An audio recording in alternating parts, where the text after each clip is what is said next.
그때 뭐 하여튼 무슨 사태가 있었죠? 1980년. 그래서 학교가 휴교되고. 광주의 그 지역들이 600명만 아니라 한 1,500명 정도.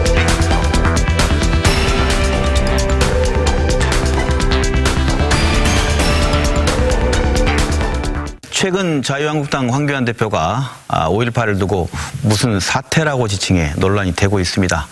공당 당대표로서 그릇된 역사인식을 비판할 수 있습니다만 사실 5.18 부정과 왜곡은 끊임없이 매우 조직적으로 이뤄지고 있다는 것이 더 큰 문제입니다.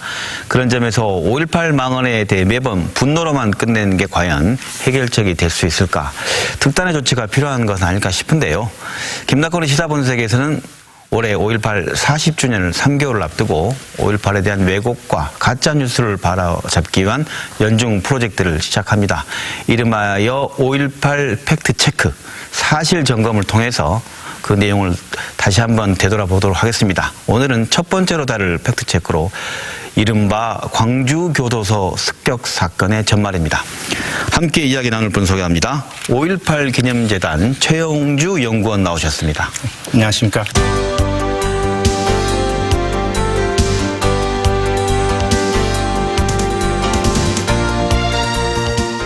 저희가 5.18 팩트체크를 시작하면서 첫 번째 주제로 이른바 광주교도소 습격 사건을 꼽았는데 이게 왜 지금 가장 시급한 팩트체크 주제인지 궁금해하시는 분도 많을 텐데 먼저 세간에 알려진 광주교도소 습격 사건에 대해서 한 말씀 해주시죠. 당시 1980년 5월 21일에서 네네. 5월 23일 사이에 네. 광주 교도소 인근에서 네. 무장 시위대와 계엄군들 사이에 산발적인 충돌이 있었습니다. 네. 통상 이것을 뭐 교전이라고 볼 수도 있는 상황이 몇 번 있기는 있지만 이런 충돌 과정이 있었는데 네네.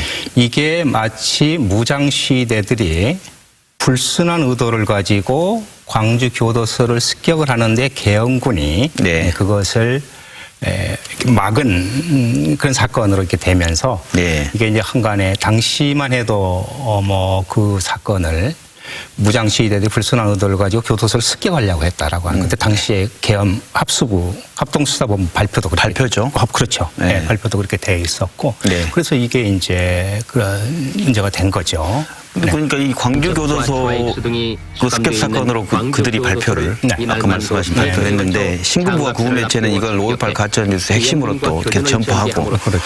네. 왜 광주교도소가 그 핵심 근간이 되는 겁니까? 기본적으로 교도소는 국가 1급 방어시설입니다. 네. 1급 방어시설인데 만약에 무장시대들이 1급 방어시설을 습격을 하려고 했다면 이게 불순한 의도가 있는 것으로 보여지는 것이죠. 네. 그렇기 때문에 이 불순한 의도는 통상 당시에 계엄 합수부에서도 교도소 내 좌익수들과 또 흉악범들이 2,000명 이상이 이렇게 수감되어 있는데 네. 그 좌익범들과 흉악범들을 탈출시키기 위한 의도를 가지고 시위대들이 습격을 했다고 이렇게 되어 있는 거거든요. 이 사건 자체를 본다면 네. 이 렌즈를 통해서 보게 되면 5.18은 어떻게 되는 것이죠? 폭동이 되는 것이죠. 네. 그렇기 때문에 우파 같은 구구 단체들에서는 계속 이 교도소 습격 사건을 부각을 시켜서 이 렌즈를 통해 이 프리즘을 통해서 5.18의 전체적인 과정을 폭동과 불순분자들의 그런 내란 행위로 보기 위한 그런 대단히 중요한 모멘텀을 제공을 해주는 사건이기 때문에 계속 그걸 물고 늘어져야죠. 근데 구구 매체들이 이렇게 교도소 습격 사건을 네. 유포하면 신빙성의 근거로 삼고 있는데 네. 우리나라 사법부가 예. 계엄군의 정당방위로 이렇게 판결을 내렸어요. 맞습니다. 인정했다는 것인데 네. 왜 사법부는 계엄군의 손을 들어준 겁니까? 당시에 예. 교도소 인근에서 무장 시위대들과 계엄군들 사이에 교전이 있었던 건 사실이에요. 그런데 우리가 여기서 지금 유념해서 봐야 될 건 뭐냐면 교도소의 위치입니다. 교도소는 광주 외곽으로 나가는 국도상에 바로 자리 잡고 있었거든요. 교도소가 지금 현재 옛날 교도소가 있는 자리가 어디입니까? 담양과 순천 곡성으로 나가고 있는 고속도로 인근에 자리 잡고 있죠. 그렇죠. 뭐 서방 뭐 해서 그렇죠. 네, 서방을 통해서 그러니까 광주 동남쪽으로 가는 유일한 길목이거든요. 그렇기 때문에 거기에 자리 잡고 있었기 때문에 당시 5.18 당시에 무장 시위대들과 계엄군 사이에 하는 교전들이 대부분 어디서 일어났습니까? 시위대들이 광주의 소식을 알리기 위해서 네. 외곽으로 나가는 과정에서 일어났거든요. 네, 그죠? 네. 남쪽으로 가는 효천역이랄지, 네. 또 동서쪽으로 가는 화순이랄지, 네. 이런 것들이란 것이죠. 그러니까 이렇게 무장 시위대들과 계엄군 사이의 교전이라 하는 것은 외곽으로 나가려고 하는 계엄군 무장 시위대와 그것을 막기 위한 교전이 되는 것이죠. 그죠? 네. 계엄군대 교전. 근데 그게 교도소 인근 지역에서 많이 발생했단 말이죠. 네. 당시에 계엄군과 무장 시위대의 교전은 네. 광주의 비극적인 상황을 광주 외곽으로 알리려고 하는 시위대와 네. 그것을 저지하기 위한 계엄군사의 교전인데 네. 이게 왜곡이 되어가지고 마침 그게 오비 이락처럼 광주 교도소 인근에서 일어났기 때문에 네. 그것을 뒤집어 놓고 보면 교도소를 습격하려고 하는 사건으로 충분히 호도가 될 수 있는 것이죠. 네. 그렇기 때문에 그런 겁니다. 네. 그러니까 그 광주 교도소 위치가 네. 저도 뭐 어릴 때 다녔습니다만 그렇죠, 그렇죠. 서방이라 가지고 한번 뭐 맞습니다. 예. 저기 담양이나 나가는 곳 창평 그리고 순천 여수 가는 쪽에 그렇습니다. 차가 들리는 곳이었는데 네. 여기 있는 시위대들은가 광주 상황을 알리기 위해서 그렇죠, 그렇죠. 밖으로 나가기 위한 그렇죠. 위치였다. 네. 교도소 하면 뭐 네. 교도소 경비대라든가 예, 교도소 예. 사람 지키면 될 텐데 네. 당시 이 교도소에 3공수 여단이 7공수. 7공수가요. 예, 예. 네. 그러면 이것이 의미하는 건 무엇입니까? 그게 이제 네. 원래는 거기가 이제 31사단 우리 향토 부대들이 이제 5월 21일 오전까지 지키고 있었어요. 네네. 그런데 이제 5월 21일 이후 때부터 네. 계엄사에서 자꾸 또 무슨 이상한 정보들이 들어오는 겁니다. 네네. 무슨 뭐 시위대들이 교도소를 습격하려고 한다라는 네. 뭐 그런 정보가 있었다. 그 자체도 지금 확인할 수 없는 정보인데 이런 네. 것들을 듣고 당시에 전남대학교를 지키고 있었던 7공수 부대를 급거 광주 교도소로 이동을 시킨 겁니다. 그게 네. 27일 오전 5월 21일 오전이에요. 7공수를 옮긴 이유가 네. 거기를 지켜야 할 이유가 생겼다는 거죠. 그렇죠. 1급 방어시설이기 때문에. 네. 그래서 모든 1급 요건데 1급 방어시설은 방송국, 교도소, 그 다음에 네. 무슨 뭐 이런 변전소 같은 이런 지역이 그거든. 그래서 1급 방어시설은 최정예 부대가 지키는 게 우선이죠. 그리고 이제 이 교도소로 인근으로 오는 사람은 두 가지 목적을 가지고 있었어요. 교도소를 지킴과 동시에 네. 광주 외곽의 주요 거점인 담양과 순천, 곡성 쪽으로 나가려고 하는 그 교두보를 지키는 것이죠. 국도와 고속도로가 거기 바로 있었으니까. 네. 그래서 이제 두 가지 업무를 동시에 진행하면 7공수를 그쪽으로 파견을 시키고 예비사단인 30사단은 빠지는 겁니다. 네. 그게 5월 21일 오전 상황이에요.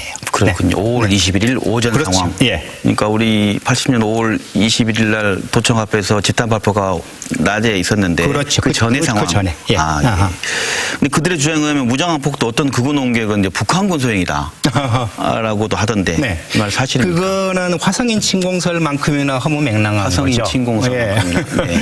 요건데 북한군 침공을 생각하면 아무런 물적 증거가 없는 거예요. 네네. 그다음에 북한군이 그렇게 들어왔다면 네. 그러니까 당신들이 그 사람들은 북한군 특수부대들이 들어왔다는 거 아닙니까? 특수부대가 600명이 들어왔다는데 그렇게 가수하게 교도소를 공격을 해요? 네. 예. 혹자의 그 농객은 뭐 거기서 죽은 북한군들을 청주 어딘가에 무슨 가서 무엇을 뭐 묻었다는 그런 얘기도 있고, 근데 거기서 묻었다는 그거는 이미 6.25 때 저기 했던 거로 이미 다 밝혀진 것들이고, 그래서 그건 뭐 네. 근거가 전혀 없는. 그러니까요. 그건 근거가 전혀 없는 일인 거고 네. 그러면서 이제 방금 말씀하신 교도소를 네. 무언가 시위대가 네. 습격해서 네. 무언가를 이루려고 했다는 것에 이제 발표를 한 것 중에 그렇죠. 좀 전에 말씀하신 것처럼 네, 네. 좌익사범과 맞아요. 흉악범을 예, 탈출시키기 네, 네. 위해서다. 네, 네.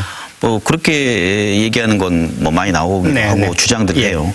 간천믹 좌익수가 한 170명 있었다. 예, 그렇게 되어 있습니다. 네. 이 사실 근거를 내고 있으면 우리는 팩트로 네. 그것이 잘못되어 있다는 걸 얘기해 줄 수 있어야 되는 거 아닙니까? 첫째 그렇다면은 말이죠. 네, 당시 네. 그랬다면은 네. 80년 당시에 계엄군의 그 계엄사에서 합동수사본에서 발표했을 때 그러면 교도소 습격 사건으로 잡혀서 실형을 받은 사람이 있어야죠. 네, 그렇죠? 네. 그게 아무도 없어요. 아, 습격 사건으로 실형을 실형을 받은 사람이 아무도 없습니다. 요건데 네. 자기들은 네. 당시 계엄사에서 합동수사본부에서 불순문자들이 최소한 6회 정도를 교도소를 습격하려고 했다라고 이렇게 수사 발표를 한 적이 있어요. 그러면 그 했던 혐의자를 찾아야 될 거 아닙니까? 네. 어떤 식으로든 대단히 유중한 사건이거든요. 그렇다면 요건데 그럼 뭐 불순문자 빨갱이들이 짓거린 것이죠. 네. 그 상권을 왜 아무도 거기에 그 혐의로 처벌을 받은 사람이 아무도 없어요. 발표만 하고 그럼요. 처벌을 발표를 없다. 받은 아, 네. 그 자체가 그러니까 자기들이 그렇게 시나리오를 짜놓고도 네. 이것이 대단히 성립이 안 된다라고 하는 것을 스스로 인정한 것이죠. 네. 스스로 그렇습니다. 말이 안 되는 걸 생각했다. 그렇죠. 네. 그리고 뭐랄까요. 돌아가신 분이라든가 어떤 사람들에 대한 증거들이 앞뒤가 안 맞는 것도 있다는 얘기가 있었는데 그럼요. 어떤 게 있습니까? 당시에 합동수사본부에서 네. 이런 수사 기록을 남긴 적이 있어요. 어떻게? 예, 광주교도소에 무슨 고정관청, 굉장히 1급 고정관청이 있었는데 네. 그의 동생이 교도소를 습격하려고 모의를 했다는 겁니다. 네. 그게 이제 유모 씨라는 분인데. 네네. 근데 자기들의 그 당시 수사 기록에는 네. 이 사람이 교도소를 습격한 걸로 돼 5월 22일에. 네. 근데 5월 21일에 도청 앞 집단 발포 때 이미 네. 치명상을 받고 병원으로 실려가서 세미코마 말하자면 거의 이제 거의 사망 직전의 단계인 거죠. 일단은 그 진료 기록이 발견이 됩니다. 네. 그게 5월 21일 기록이에요. 네. 죽은 망령이 어떻게 교도소를 습격을 하게 됩니까? 네. 말이 안 되는 네. 얘기가 그렇게 이루어졌다. 그렇죠. 네. 그리고 교도소 습격하는 사람들이면 네. 뭐랄까요. 좀 젊고 무장한 이런 분들이 또 피해를 입거나 아니면 그렇습니다. 교전 중에 사망하거나 네. 그래야 할 텐데 네. 그렇지 않은 일반인들도 많다면서 피해 입은 그럼요. 분들이 어떤 당시에 5월 20일에서 5월 23일 사이에 네. 교도소 인근에서 지금 현재까지 확인된 것만 해도 한 11분 정도가 현장에서 죽었고요. 예. 단위 후유증으로 또 돌아가신 분도 몇 분 계시고 부상자는 70분 정도 되시는데 거기에는 채소 행상을 하시던 분도 계십니다. 최소 행상. 네. 채소 행상 하시는 분이 채소 행상을 하시는 분이 트럭을 몰고 가다가 교도소 인근에서 차단막이 있으니까 다시 돌아 나오는 것이죠. 네. 나오는데 그거를 교도소를 습격을 하려고 하는 무장 시위대로 오인을 하고 계엄군들이 발포를 하게 됩니다. 당시에 또 5월 21일인데 담양에서 농사를 짓던 4분의 농민분들이 픽업 트럭을 타고 네. 광주로 영농 자재를 사러 갔다가 돌아오는 와중에 네. 거기서 계엄군들에게 집단 사격을 받아서 네. 두 분이 현장에서 즉사를 하게 됩니다. 네. 나머지 두 분은 더 심각한 부상을 입게 되고요. 네. 그런데 이게 나중에 그 계엄사 발표로는 네. 시위대들이 교도소를 향해서 발포를 했는데 그게 잘못되어 가지고 그 인근을 지나던 농민들의 픽업 트럭에 쐈다라고 이렇게 조작이 되어 있는 거예요. 네.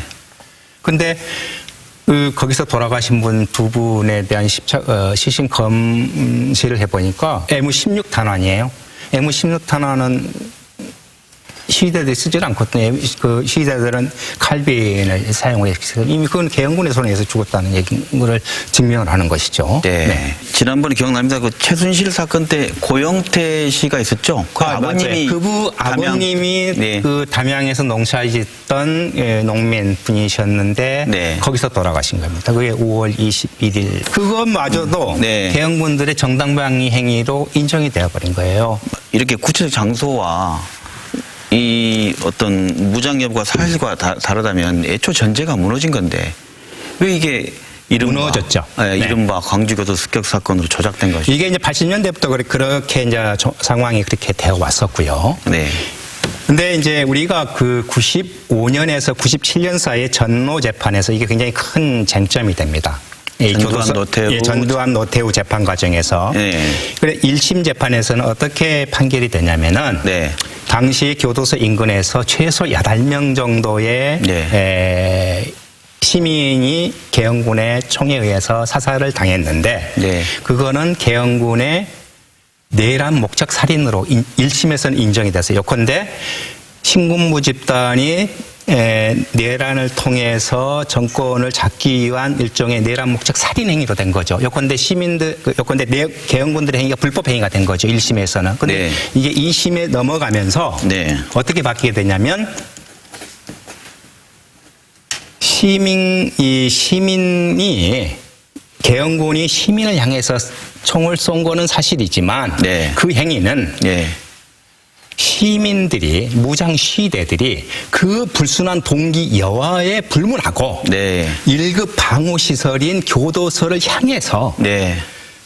총격을 가했기 때문에 불순한 의도가 있건 없는 걸 떠나서 당시에 계엄군은 1급 방어시설을 지켜야 될 의무가 있기 때문에 그거는 정당방위가 되는 것입니다. 이렇게 판결을 하게 된 겁니다. 요컨대 계엄군들의 정당방위 행위가 판결이 되긴 했지만 그 자체가 시민들이 불순한 의도를 가지고 교도소를 향해서 습격했다고 하는 사실 자체는 인정하지 않았어요. 무장시위들이 불순한 의도를 가지고 그 교도소를 향해서 사격을 한 것은 했다라고 확정하지는 않았어요. 시위대가 네. 불순한 의도를 가지고 교도소를 교도소를 사격한 건 아니다. 예, 아니다. 단 그건 인정했다. 그건 인정했는데 단. 계엄군의 입장에서 봤을 때는 네네. 이쪽에 어떤 의도와 관계없이 자기들이 교도소를 지켜야 될 의무가 있기 때문에 그쪽 시위대들이 자기들을 향해서 그 총격을 가한 행위에 대응한 것은 정당방위로 인정이 된 것이죠.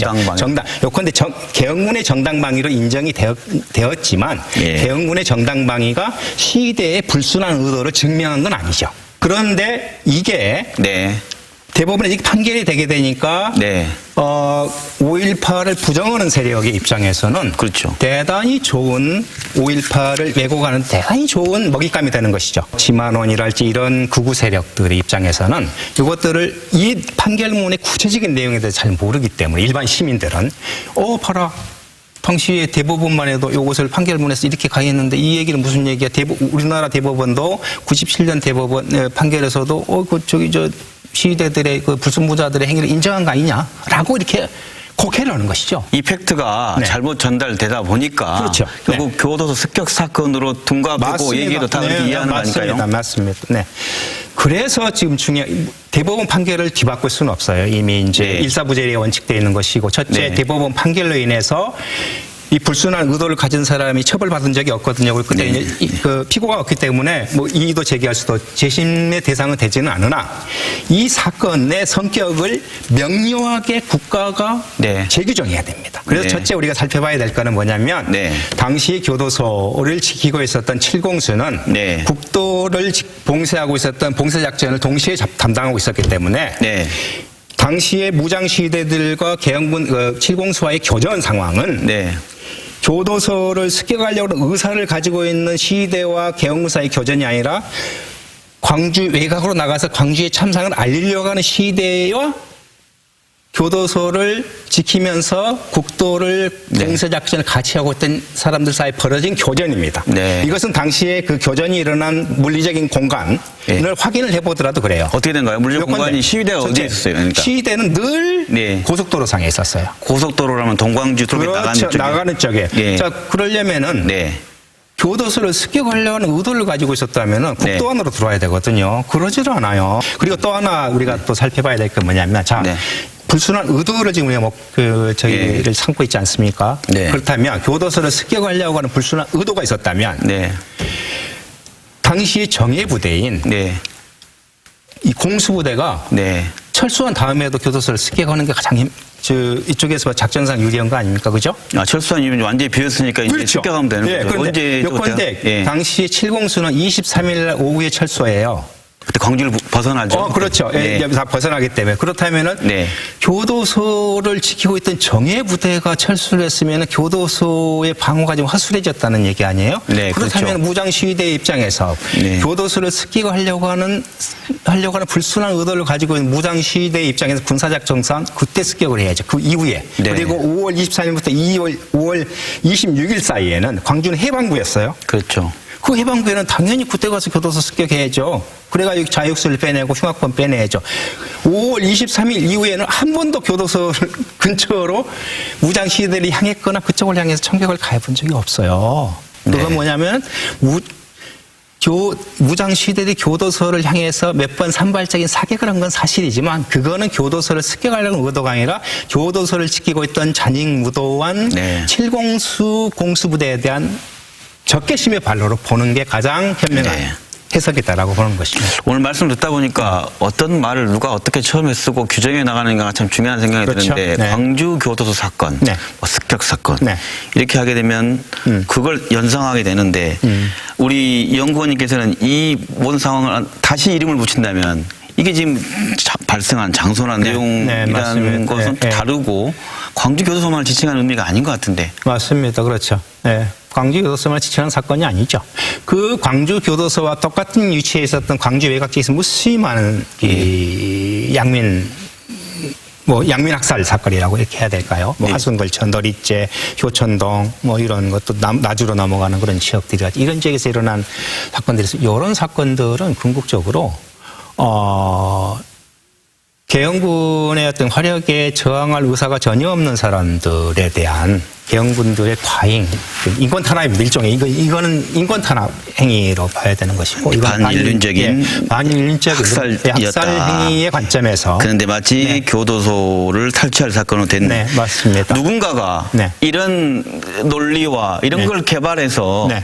한 건 아니냐는 의심도 드는데 연구원님 생각 어떠신가요? 이미 광주 5.18 민주화 운동에 대한 왜곡과 폄훼는 네. 이미 5.18 당시부터 시작이 됐었거든요. 네. 그때부터 나오게 있는 수많은 무슨 네. 뭐 유언비어들. 그렇기 때문에 지금 사실은 5.18을 인정한다는 얘기는 자신을 부정하게 되고 자신을 지지하는 세력들을 부정하게 되는 그런 그 처지에 놓여 있는 집단들이 굉장히 많아요. 예. 뭐 그저께 황교안 씨 같은 그런 발언들이라지 이런 것들을 보게 되면 다 그런 것들이거든요. 그래서 당시 이제 5.18을 부정을 해야 자기가 인정을 받고 자기 세력을 정치적으로 확장할 수 있는 세력들이 많기 때문에 이미 그런 세력들의 끈은 당시 80년 당시부터 광주를 왜곡하고 호도하려고 했던 그런 세력들과 정치적으로 도덕적으로 끈이 닿아져 있는 사람들이 굉장히 많습니다. 네. 이런 세력들에 의해서 이미 5.18은 80년 당시부터 왜곡이 되어 있었던 거지. 그 정점에 있는 사건 중에 하나가 네. 흔히 광주교도소. 소위 말하는 네. 교도소 습격 사건입니다. 마지막으로 뭐랄까요? 저희가 5.18 40년 맞아서 팩트체크로 광주교 이른바 네. 광주교도소 습격 사건에 대한 한번 전반적인 얘기를 우리 연구원을 통해 들었는데요. 네. 무슨 얘기를 이런 광주교도소 사건을 통해서 무슨 얘기를 마지막으로 말씀하고 싶으신지 해주시죠. 광주 5.18은 더 이상 왜곡돼서는 안 되죠. 그리고 그거는 광주 당시 사건에 국가폭력에 의해서 희생당한 사람, 광주 5.18 민주화 운동인 거 아니고 그걸 떠나서 당시 희생당한 사람들에 대한 인간적인 예의가 아닙니다.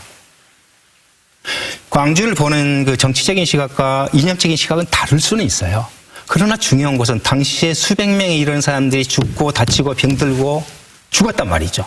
이거는 엄연한 사실이거든요. 그들의 희생을 그들의 가지고 있는 희생을 욕보해서는 안 되죠. 그런 관점에서 광주 문제는 저는 대단히 인본적 관점에서 접근을 해야 된다고 보거든요. 아무런 죄 없는 사람들이 정권을 탈취하려고 하는 불법적인 정치 집단의 무리에 의해서 죽었지 않습니까? 이거는 엄연한 사실이거든요. 이것조차도 왜곡을 해버리고 이것조차도 폄하를 해버리면은 이건 대한민국을 사회적인 통합과 화해를 바라는 대한민국이 지향하는 그 궁극적인 이념과 민주주의의 가치에 어긋나는 것이죠. 광주를 보는 시각은 다를 수는 있어요.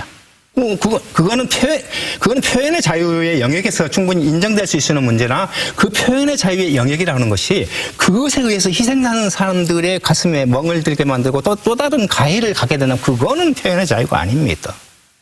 이런 사건이 5.18 무슨 뭐 교도소 습격 사건이랄지 안매장 문제랄지 실종 문제랄지 이런 성폭력 문제 이런 것도 참 되고 있지 않습니까? 그거는 동시대와 이 국가를 살아가는 동시대 국민으로서 그거는 용납할 수가 없는 겁니다. 절대 그래서 안 됩니다. 네, 이처럼 그 광주 교도소 부근에서 자행된 계엄군의 만행은 마치 프랑스 혁명 때 바스티유 감옥이 습격당한 것처럼 흉악범을 탈주시키기 위한 광주 교도소 습격 사건으로 둔갑해 왜곡 전파돼 왔습니다. 이런 진실의 혼돈은 광주 교도소 부지에 짓고 있는 솔로몬 파크가 들어서기 전에 5월 희생자들의 유고를 찾는 일이 뭐가 그리 중요하냐는 또 다른 왜곡을 낳게 해도 됩니다. 또한 오뎅을 먹다가 광주교도소 이야기를 습격 사건인가 뭔가라고 말하는 분이 또 생겨도 그저 화만 내게 될 뿐입니다. 그건 이러이러해서 아니다. 다시는 그런 얘기는 하지 마세요라고 국민 모두가 말할 수 있도록 5.18에 대한 사실 점검을 잘 정리해 전파하는 일이 올해로 40이 된 5.18에 정말 필요한 일이 아닐까 생각됩니다. 김낙곤의 시사본색 오늘 순서 여기서 마칩니다. 고맙습니다. So